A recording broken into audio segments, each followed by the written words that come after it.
Aha! Matt Easton here, Scholar Gladiatore. So, one thing that I guess a lot of people know, or think they know, is that in the age of sail, in the age of piracy and the Royal Navy sailing around the world and all this kind of stuff, and fighting on board ships and boarding actions and stuff like this, that the axe was a prominent and important weapon. And I have spoken in the past about how probably in fact, it's pretty much certain a lot of the kind of tomahawks that we see in North America, used in the 18th century particularly, but into the 19th century and perhaps debatably back into the 17th century, probably have their origins in the boarding axe. But there's a misconception there. A lot of people assume that the boarding axe is a fighting axe, is a battle axe for sailors and pirates to use. And it's not. I'm afraid the depressing truth is that the boarding axe is pretty much by and large just an axe for chopping up things like wood and rope and, you know, cutting rigging loose when you're in a storm and there's a mast or part of a mast, you know, dragging in the sea and you need to cut it free. You use an axe to chop it up. You might use up the axe for chopping up, you know, a whale that you've caught. You might use the axe for splitting wood. All of these are the kind of typical reasons that you might use an axe. But when we actually come around to it and you think, well, so why do they have these kind of, you know, why do they have these axes on board ship? Apart from that, surely they must use them for fighting. Surely, if push came to shove and you needed a weapon on board a ship, why wouldn't they use these? Well, there's a very, very simple answer, and that is that sailors and pirates, people on board ships who were likely to get into combat, had a lot of very good purpose-made weapons. On this channel I have featured a lot the cutlass. Well, certainly on Royal Navy ships, they had hundreds of these cutlasses. Most of these cutlasses never had, most of these antique cutlasses that survived down, never had scabbards originally because they were stored on ships. They were stored in racks. They were stored around things, up things, inside things, all over the place. Anywhere, even in the kind of rafters of underneath the deck. If you go to Portsmouth today, for example, and you go somewhere like HMS Victory or the Warrior, you'll see that the cutlasses are stored everywhere on board ship. And that's one of the reasons that the hilts, at least of them, are usually painted black to help prevent against corrosion in the kind of salty sea air. So there were cutlasses everywhere. But in addition to cutlasses, there were also firearms, not just pistols like this, but also longer weapons like muskets and blunderbusses, volley guns, the famous volley gun. I can't remember how many barrels it's got, 7 or something like that barrels, by Henry Knock, featured in the Sean Bean series, Sharp. That is actually a Royal Navy weapon, despite the fact in that series it's carried by Harper, Sergeant Harper, a rifleman. In reality, that gun was made for Royal Navy sailors, basically, to shoot down from the crow's nest and shoot into enemy, you know, bodies of enemy not soldiers, sailors, sometimes Marines, who were fighting on board ship and this kind of thing. So they had various types of guns, long guns, short guns, medium length guns, so they had carbines and stuff like this as well. Pistols, so anybody, very often anybody who would be doing a boarding action with a cutlass would also have a pistol. So usually a single shot affair for most of the period of sail, and so they'd have, you know, one shot with this thing and then they'd have a cutlass. And there is a treatise by a Lieutenant William Pringle Green which survives from the late 1700s, or no, actually it's early 1800s, but it shows a style of warfare that would have been representative of the late 1700s as well. And in that, he does show the pistol used as a close range, you know, hand-to-hand combat implement, and you turn it around usually. Not always. We do occasionally see them used to strike with the barrel, but you can turn it around and use it this way around as well.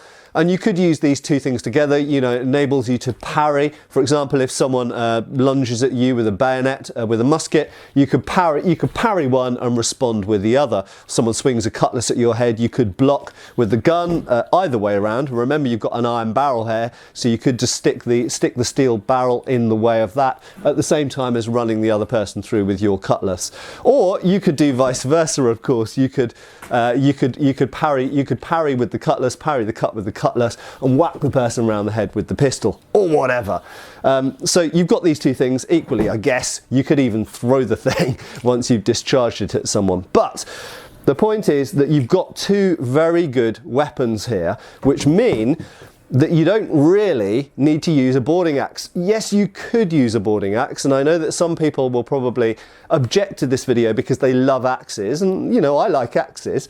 I'm not trying to talk the boarding axe down, but the fact is, if we look at the manuals of the period and we look at the written sources of the period, the primary weapons described are these and one super important thing, which is way, way, way more important in the period of sale than the axe. And what is it? You've got 3, 2, 1 to guess. Have you guessed yet? So many of you might not realise this. That's right, it's the pike. Okay, so the boarding pike, this is a spear. It's not very representative of boarding pike of the 18th or 19th century, but the, let's turn it over this way. The spear or pike, essentially the boarding pike was like, it wasn't a full-length infantry pike. It was what the infantry probably would have called a half pike. But it's about the same length as this, that is, it's about 9 feet long, about the same length as a cavalry lance.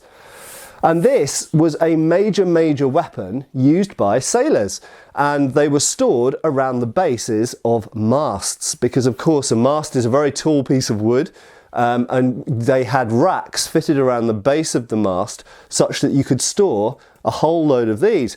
So most sailors would be armed and equipped, whether they were privateers or whether they were Royal Navy or whoever, with a combination of spears, or pikes, boarding pikes, cutlasses, both of which they had vast quantities of on board ship, certainly more than enough for the men on board, and firearms as well of various different sorts.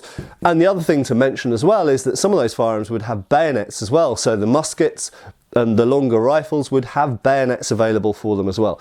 So essentially they have got the same selection of weapons available to land-bound personnel, so soldiers, and you could even say for hand-to-hand purposes better. You know, the pike or the spear had gone more or less out of use for European, or should we say Western forces by this period, but it is more effective than a bayonet by itself because it's longer, you've got greater reach, therefore greater leverage, and it's lighter as well, so you get greater length for less weight, so it's a brilliant trade-off. The bayonet is great because it is married to a firearm, and the firearm of course can shoot and be reloaded and shoot again. The spear can only stab, but that being said, in hand-to-hand combat the spear is superior to the bayonet mounted on the musket or rifle.